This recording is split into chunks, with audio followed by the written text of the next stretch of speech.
ओम शांति। विद्या विशारदा वाग्देवी ने ही मुझे वाक कला सिखाई। भ्राता ब्रह्मा कुमार निर्वैर जी अपने अनुभवों को अपने स्मृति पटल पर लाते हुए कहते हैं कि मम्मा ने हमें एक वरदान दिया था। किसी भी भाषण कला इतनी अच्छी होती है, किसी की भाषण कला इतनी अच्छी होती है कि लोग कहते हैं इनकी जुबान पर सरस्वती बसी हुई है। उस तरह का वरदान मम्मा ने मुझे दिया।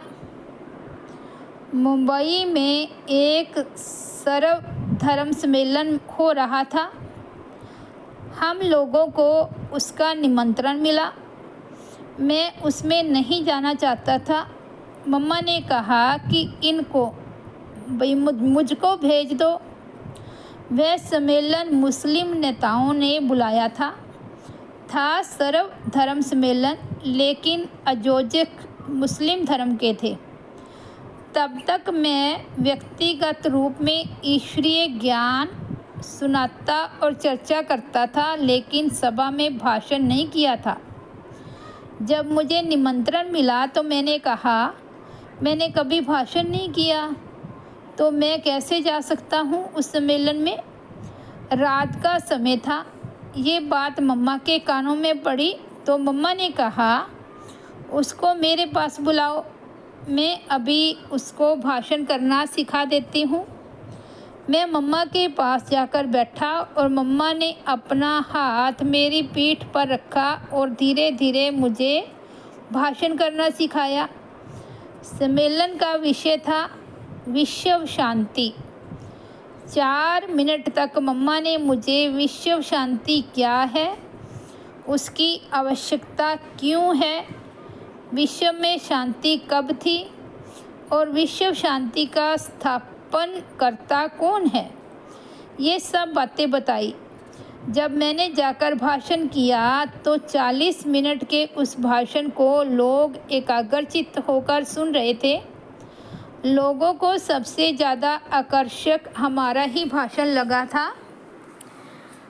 हमने कलवृक्ष, सीढ़ी और सृष्टि चक्र के चित्रों को दिखाकर भाषण किया था, तो लोगों ने उन चित्रों की भी बहुत मांग की थी। इस प्रकार खुद वाग्देवी सरस्वती माँ ने मुझे वाक कला सिखाई। ये हमारे जीवन का बहुत विशेष और स्मरणीय प्रसंग है। सबसे पहले मैं मम्मा से 1959 में मुंबई के वाटरलू मेंस एरिया, जो कोलाबा के नज़दीक है, मिला था। उस समय ज्ञान में आते मुझे सिर्फ 1 महीना ही हुआ था। मम्मा मुंबई में लगभग 1 महीना रही। उस समय मेरी आयु करीब 20-21 साल की थी। मम्मा का व्यक्तित्व जो था वह बड़ा तेजोमय और स्वाभाविक रूप में एक माँ की भाषा देता था। उनसे मिलने पर मुझे ऐसा लगा कि पहले भी इनसे मिला हूँ। ये बात उनसे कही भी थी। मम्मा ने कहा, हाँ कल पहले मिले थे, परंतु उस समय समझ में नहीं आया था। एक दिन भोजन के समय मैं उनके पास था तो उन्होंने अपना भोजन शुरू करने से पहली गिट्टी मुझे खिलाकर बाद में स्वयं खाई। उस घटना से मुझे ऐसा अनुभव हुआ जैसे बहुत दिनों के बाद मेरी माँ मुझसे मिल रही है। मम्मा ने कहा, हाँ ये अलौकिक संगम है। सदा अपने को बाबा के सामने एक विनम्र बच्ची के रूप में ही प्रत्यक्ष किया। हर शाम को विशेष मम्मा का क्लास 5 से 6 बजे तक रखा जाता था। मैं भारतीय नौसेना में था। हमारे लिए यह एक अच्छी सुविधा थी। मम्मा की क्लास आधा पौना घंटा चलती थी। मम्मा का ज्ञान स्पष्ट करने का तरीका जो था वो बहुत विशिष्ट और सरल था। हमारे मन में ज्ञान के बारे में अथवा धारणा के बारे में कुछ प्रश्न होते थे, लेकिन पूछते नहीं थे। आश्चर्य की बात यह है कि मम्मा की वाणी में उन सब शंकाओं और प्रश्नों के स्वतः ही उत्तर मिलते थे। इसके बारे में मैंने मम्मा से पूछा, मम्मा आपको कैसे मालूम कि हमारे मन में यही प्रश्न है जिसके उत्तर आपने दे दिए?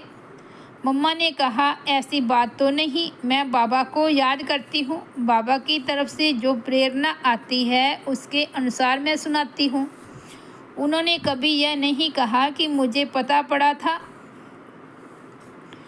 सदा माँ ने बाबा की तरफ ही इशारा किया, अपने को सदा उनकी विनम्र बच्ची के रूप में ही प्रत्यक्ष किया।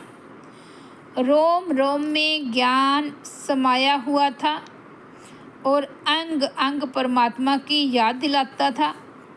मम्मा जिस विषय को उठाती थी उसकी अत्यंत गहराई में चली जाती थी। विशेष उन दिनों में मम्मा कर्म के ऊपर बहुत विस्तार से और गहन रूप से समझाती थी। परमात्मा के परिचय के बारे में तथा पवित्रता की धारणा के ऊपर भी बहुत गहराई से समझाती थी। गहराई के साथ समझाने की विधि बहुत सरल, सहज और रमणीक होती थी। सुनने वालों को धारणा भारी और कठिन नहीं लगती थी। सचमुच सुनने वालों को लगता था कि वह विद्या की देवी सरस्वती है और उनकी विद्या से उनका जीवन धारणा रूपी धन से संपन्न हो रहा है। उनकी धारणा बहुत उच्च कोटि की थी। मम्मा बोलती बहुत कम थी, केवल क्लास में या किसी से व्यक्तिगत रूप में मिलते समय ही हम उनकी आवाज़ सुनते थे। परमात्मा की याद में लवलीन रहने की उनकी एक स्वाभाविक स्थिति होती थी। उनके आसपास के प्रकंपनों से जो अपनेपन का अनुभव होता था वह बहुत सुखद प्रतीत होता था। उनके हर बोल में ज्ञान समाया रहता था। यूँ कहें, उनके रोम रोम में ज्ञान समाया हुआ था। उनको देखते ही परमात्मा की याद में हमारा मन मगन हो जाता था। याद करने की मेहनत नहीं करनी पड़ती थी। परमात्मा पिता की याद सहज आती थी। कर्म के बंधनों और लौकिक संबंधों से मुक्त करने वाले उनके वरदानी बोल। जब मैं भारतीय नौसेना में था तो छुट्टियों में बाबा ने 2 महीने के लिए सेवा अर्थ जयपुर भेजा था। ईश्वरीय सेवा में मुझे बहुत आनंद आया। मैंने आकर मम्मा को सारा सेवा समाचार सुनाया। फिर मम्मा से कहा, मम्मा मेरा दिल कर रहा है कि मैं इस विश्वविद्यालय में लग जाऊं, ईश्वरीय सेवा में लग जाऊं। मम्मा ने मुझे अति उत्साहवर्धक सलाह दी। ये तो बहुत खुशी की बात है। मनुष्य को चाहिए क्या? खाने के लिए 2 रोटी और पहनने के लिए 2 जोड़ी कपड़े, वो यज्ञ से मिल जाएंगे। भले ही आप अपना और दूसरों का कल्याण करो। मम्मा के ये प्रेरणादायक बोल अपने सर्वलौकिक संबंधों को प्यार से चुका कर मुक्त होने के मेरे बहुत मददगार साबित हुए। मम्मा के साथ की वो बैठक, वो रूहान मेरे जीवन के लिए एक अमूल्य निधि है। मुझे बहुत गर्व है कि ईश्वरीय सेवा में पूर्ण रूपेण समर्पित होने के लिए मेरी प्रेरक और सहायक शक्ति मम्मा ही थी। उनके लिए इस पुरानी दुनिया का कोई अस्तित्व नहीं था। मुंबई में मम्मा 2-3 बार आई। प्रथम प्रदर्शनी के चित्र सन 1964 में तैयार हो रहे थे। उनके बारे में मम्मा कुछ सुझाव देने की सेवा के हिसाब से आई थी। उस समय की एक घटना मुझे याद आ रही है। एक बार रमेश भाई जी की कार में हम जा रहे थे। पीछे की सीट पर मम्मा, जमुना दादी और सामने वाली सीट पर मैं और रमेश भाई बैठे थे। हम वाटरलू मैंसन से रमेश भाई के घर की तरफ जा रहे थे। चौपाटी होकर जाना पड़ता है। चौपाटी पर एक विज्ञापन का बोर्ड लगा हुआ था, रोजर ड्रिंक का। एक बोतल थी, उसमें ये पेय नीचे गिलास में गिरता था तो वो बोतल खाली होती थी, फिर वो बोतल भर जाती थी और वह पेय नीचे गिलास में गिरता था और बोतल खाली हो जाती थी। इस प्रकार का इलेक्ट्रॉनिक विज्ञापन बना हुआ था। रमेश भाई और हमारे बीच में बातचीत हो रही थी कि हम भी ऐसा एक ज्ञान युक्त चित्र बनाएं प्रदर्शनी के लिए। इसके बारे में हमने मम्मा से पूछा, मम्मा वह चित्र आपको कैसे लगा? मम्मा ने तब हमें ऐसा उत्तर दिया कि वह हमारे संकल्प और सपने में भी नहीं था।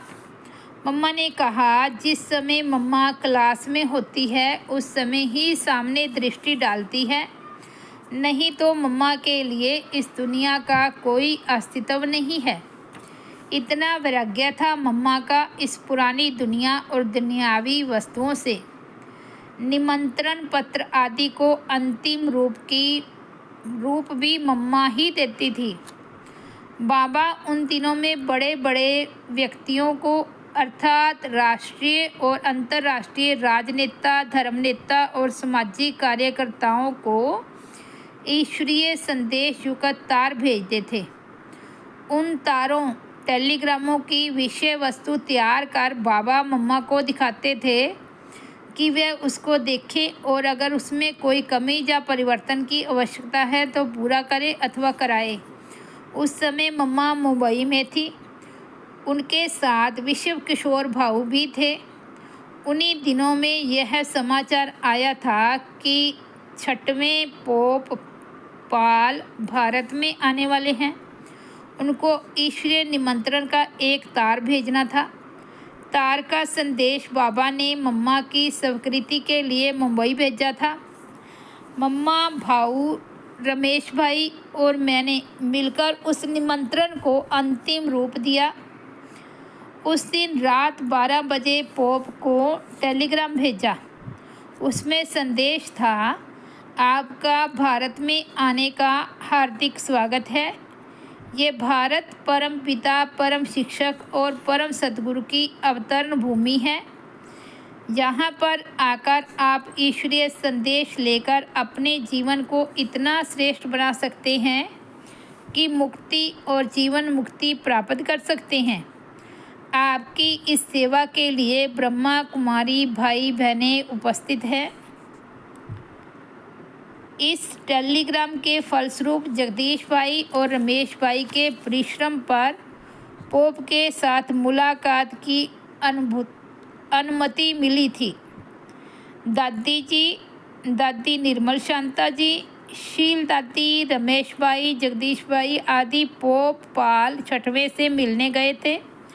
उस समय उनको और उनके साथ के कई बिशपों को त्रिमूर्ति, गोला, कल्प वृक्ष आदि के चित्रों को विशेष रूप से सजाकर सौगात के रूप में दिया गया था। उन दिनों में मम्मा मुरली को भी चेक करती थी। गणमान्य व्यक्तियों को पत्र अथवा तार आदि भेजना होता था तो विषय वस्तु को मम्मा ही अंतिम रूप देती थी। इस तरह से उस समय मम्मा का विशेष पाठ रहा। सभी में उत्साह भरने का, मनोबल बढ़ाने का और आगे चलाने का कार्य भी मम्मा करती थी। अनुपम कुशल संगठन और प्रशासक। मम्मा में संगठन करने की शक्ति बहुत श्रेष्ठ और ज़बरदस्त थी। सबको साथ लेकर चलने की कुशल कला थी। उनमें व्यक्तिगत धारणाएं थी। उदाहरण अर्थ बाबा ने कहा और मम्मा ने धारण किया, इसमें नंबर 1 थी। सहज रूप से माँ के जो संस्कार होते हैं वे उनके अंदर पूर्ण रूपेण थे। समर्पित होने का उनका वह तरीका जिसको झाटकू कहते हैं, कई भाई बहनों के लिए एक आदर्श बना। बहुतों के जीवन उद्धार का प्रेरणा स्रोत बना। सबसे बड़ी बात है कि उनको सबने यज्ञ माता के रूप में स्वीकार कर लिया। उनको देखते ही हरेक को स्वाभाविक रूप से माँ की भावना आती थी। उन्होंने हरेक की ज़रूरतों को बिना मांगे पूरा किया। किसी को कोई वस्तु मांगने का अवसर ही नहीं दिया। कभी किसी ने यह नहीं सोचा कि इनकी आयु क्या है, मेरी आयु क्या है, किसी धर्म जाति पंथ वाला हो। हरेक ने यही बेहद का अनुभव किया कि यह मेरी माँ है, मेरी हित चिंतक है। उस महान आत्मा में इतनी शक्ति थी, इसलिए ड्रामा कहिए या बाबा कहिए, उनको ही यज्ञ माता मतेश्वरी मम्मा बनाया गया। अहोरात्रि साधन अलीन देवी गौरी। मम्मा ने शुरू से अंत तक अपनी साधना में किसी भी प्रकार की ढील नहीं होने दी। रोज़ 2-2:30 बजे उठकर विशेष शांति में रहने का, बाबा को शक्तिशाली रूप में याद करने का अभ्यास करती थी। उनकी डायरी में ज्ञान के एक एक विषय पर बहुत गहराई की बात लिखी हुई थी। उनकी डायरी पढ़ने का सुअवसर मुझे जयपुर में मिला था। एक बहन जो 1 साल से मम्मा के साथ रही थी, उसने मम्मा की डायरी से उन ज्ञान बिंदुओं को अपनी डायरी में लिखा था। वह डायरी हमें पढ़ने को मिली थी। उन ज्ञान बिंदुओं को पढ़कर मुझे लगा कि मम्मा ने ज्ञान का कितना विचार सागर मंथन किया होगा, कितना ज्ञान की गहराई में गई होगी और कितना उनको धारण करने का अभ्यास किया होगा। विद्या देवी सरस्वती का वर्णन तो कवि विद्वानों ने किया है, लेकिन उस विद्या देवी के रूप और कर्तव्य को हमने अपनी आँखों से देखा है, उनसे सीखा और उस माँ के बच्चे बने। यह हमारा परम सौभाग्य है। ओम शांति।